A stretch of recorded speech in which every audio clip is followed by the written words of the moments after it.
We've been thinking about this for quite some time because this is an older home built in 1960 and it has galvanized pipes, and that is failing in a lot of places. So we knew we were on borrowed time, but here came the hard freeze, and it was did break some pipes. So that was the motivation for us to go ahead and take this time to just change out the plumbing. He came out on a Friday and checked everything, and we discussed getting the pipes replaced. The crew showed up on Monday to evaluate what needed to be done, and the work started on Tuesday, and it took them 2.5 days to get all the plumbing done.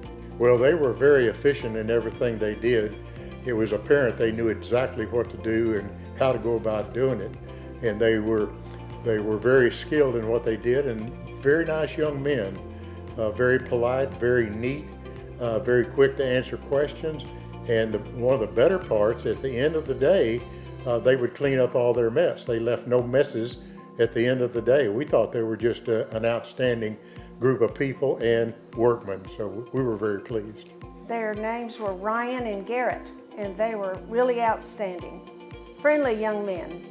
Well, the drywall was done by a young man named Jacob, and he was equally talented in his skills. And one of the things that's really nice about the cutting holes in the wall and repairing the sheetrock is they would go with a vacuum behind the cuts and the sanding to minimize the amount of dust that came into the house. And obviously you're not going to save it all when you're working in cold temperatures and the heater's on and drawing air all throughout the house. So I thought that was just outstanding that they would minimize the dust doing that. Very efficient, very proficient, and very gentlemanlike all through the whole process.